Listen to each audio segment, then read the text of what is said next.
Il y a souvent des radicalisations en prison, donc des délinquants qui sont condamnés pour des faits de droit commun, qui vont en prison, et radicalisation au niveau de la prison, et passage ensuite au radicalisme et à l'action armée. Pierre connaît ça. Oui, c'est dans ces trajectoires un peu de la déshérence sociale de ces petits délinquants multirécidivistes. Souvent, la conversion apparaît comme véritablement un retournement de circonstances. Qu'est-ce que vous appelez un retournement de circonstances? C'est-à-dire que d'un seul coup, ils deviennent les héros ou les membres d'une secte qui va les accueillir. Vous savez, c'est le processus de recrutement sectaire.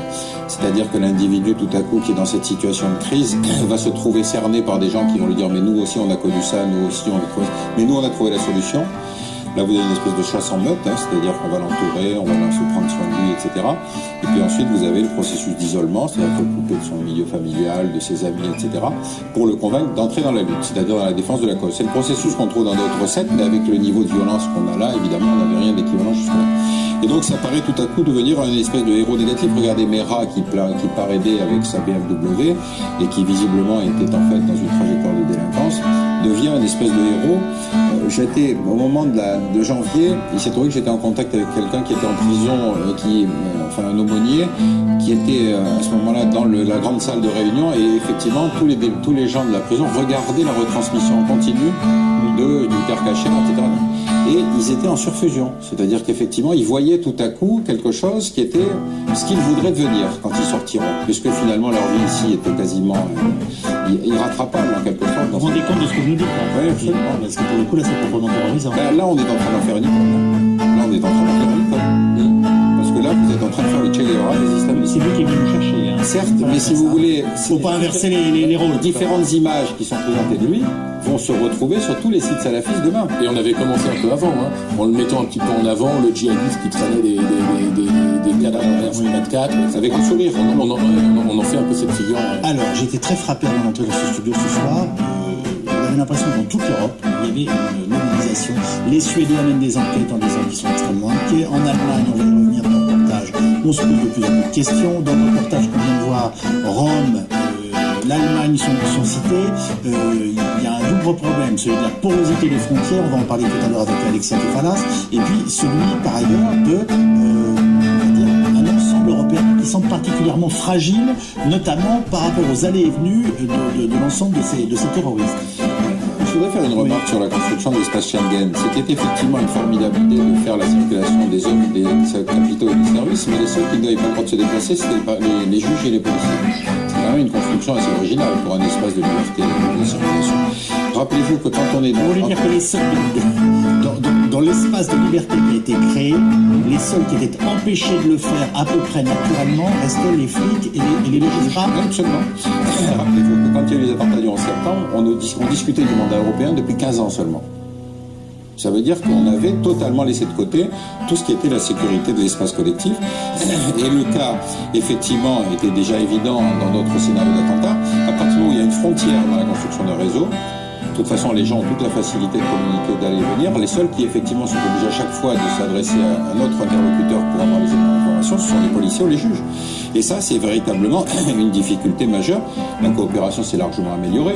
Mais bien évidemment, dès qu'on est dans des situations un peu trop compliquées, qu'on ne sait pas trop bien et qu'on ne sait pas ce qu'il faut demander, etc., rappelez-vous quand même qu'il y a un aspect aussi qui est particulièrement préoccupant, c'est la conception du droit d'asile en Europe.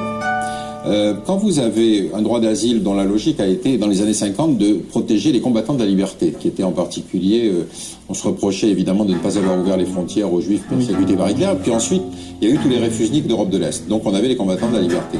Mais on a accueilli dans les années 80 des gens qui n'étaient absolument pas des combattants de la liberté.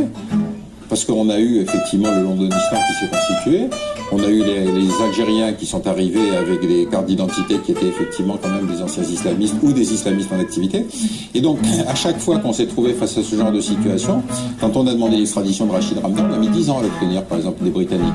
Et la dernière fois qu'ils nous l'ont refusé, c'est parce qu'ils craignaient qu'il soit torturé dans les commissariats français. Alors quand on est sur un espace de sécurité conçu comme ça, c'est préoccupant pour les citoyens. En tout cas, en 2 attaques terroristes, Daesh a réussi le rapprochement entre la France et la Russie, de Poutine et du reste du monde. Les attaques de Paris et l'avion russe en Égypte en sont 2 exemples. François Hollande a tendu la main à Vladimir Poutine au congrès de Versailles, et les frappes françaises, russes et américaines sont coordonnées et s'intensifient ces tout derniers jours. Barbara Sapp. Un déluge de fer et de feu. Depuis samedi, l'aviation française frappe massivement le territoire de l'État islamique. Une riposte renforcée par des bombardements de la coalition, mais aussi russe. Face à un ennemi commun, tous partagent le même objectif, celui d'intensifier l'action militaire. Alors qu'en septembre, François Hollande avait rejeté l'offre russe de participer à une grande coalition contre Daesh, le voilà à présent qui œuvre pour une coalition unie, incluant Moscou et Washington. Aujourd'hui, il faut plus de frappes, nous en faisons. Plus de soutien à tous ceux qui se battent contre Daesh. Nous l'apportons, nous la France. Mais il faut un rassemblement de tous ceux qui peuvent réellement lutter contre cette armée terroriste dans le cadre d'une grande et unique coalition. C'est à quoi nous travaillons. C'est dans cet esprit que je rencontrerai dans les prochains jours le président Obama et le président Poutine. Dans la foulée de cette main tendue, Moscou reconnaît que le crash de l'avion russe au-dessus du Sinaï était bien un attentat. On peut dire sans hésitation qu'il s'agit d'un acte terroriste. La France et la Russie ont à présent un ennemi commun. Dans un message adressé à son armée, Vladimir Poutine appelle à son tour à la coopération.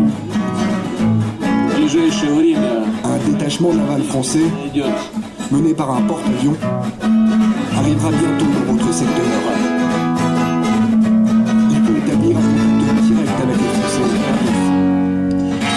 et travailler avec eux comme avec des alliés. Il est nécessaire de travailler avec eux pour un plan d'action conjointe à la fois en mer et dans les airs. Mardi de Paris, John Kerry s'est également montré favorable à un renforcement de la coopération militaire entre la France et les États-Unis, notamment dans l'échange de renseignements. Le niveau de coopération ne peut pas être plus élevé.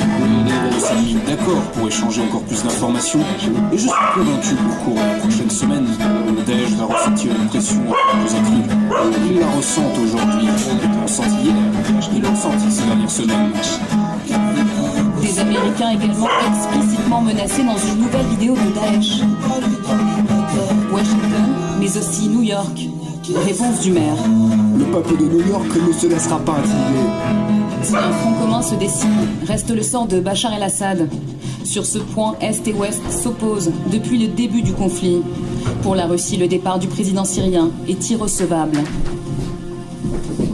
Il me semble qu'il n'y a plus aucun doute.